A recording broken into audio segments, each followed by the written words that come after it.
कभी आपने महसूस किया है कि यह संसार अब पहले जैसा नहीं रहा?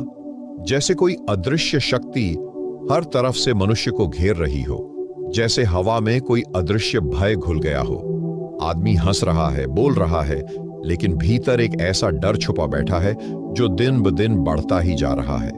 यह डर किसी एक चीज का नहीं है, यह डर है अपने अंत के करीब पहुंच जाने का।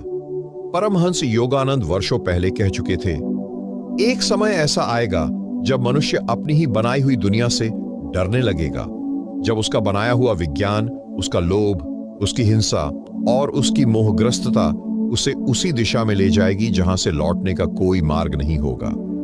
हम उसी मोड़ पर आ चुके हैं। आज मनुष्य जितना बाहर की दुनिया में व्यस्त है, उतना ही वह भीतर से खोखला होता जा रहा है। घरों में चमक है पर दिलों में अंधेरा है, शब्द है पर भावनाएं नहीं, रिश्ते हैं पर संवेदना नहीं, आंखों में चमक है पर आत्मा बुझ चुकी है। मनुष्य दौड़ रहा है लेकिन उसे खुद नहीं मालूम कि वह कहां जा रहा है और इस अंधी दौड़ का अंत क्या होगा। योगानंद चेतावनी देते हैं, जो अपने भीतर की आवाज नहीं सुनता वह बाहर के शोर में नष्ट हो जाता है। क्या आपने कभी सोचा है कि क्यों इतनी बेचैनी है? क्यों यह जिंदगी जो पहले सरल और मधुर लगती थी अब इतनी कठिन और उलझी हुई प्रतीत होती है? इसका कारण बाहर नहीं, आपके भीतर है। आपके अंतःकरण से आपका जो संबंध था वह धीरे धीरे कट गया है। आपने आत्मा की पुकार को अनसुना कर दिया है और अब आत्मा मौन हो चुकी है। एक बार आत्मा मौन हो जाए तो जीवन केवल एक यंत्र की तरह चलता है, मशीन की तरह, और मशीन को कोई भी मोड़ सकता है, गिरा सकता है, समाप्त कर सकता है। मनुष्य आज अपनी ही बनाई हुई तकनीक का गुलाम बन चुका है। उसने विज्ञान को साधन बनाया था, पर अब विज्ञान उसे साध रहा है। उसका फोन, उसकी स्क्रीन, उसके डेटा, उसकी सोच, सब एक जाल में फंसे हुए हैं।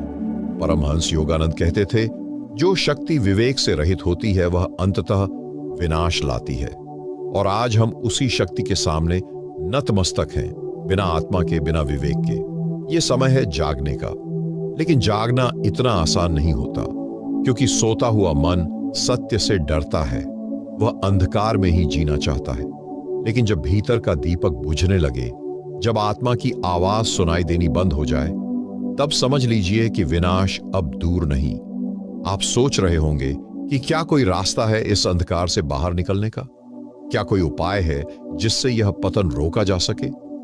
योगानंद ने वर्षों पहले जिस विनाश की चेतावनी दी थी, उसका दूसरा बड़ा कारण है विज्ञान और तकनीक का दानवीकरण। आइए समझें।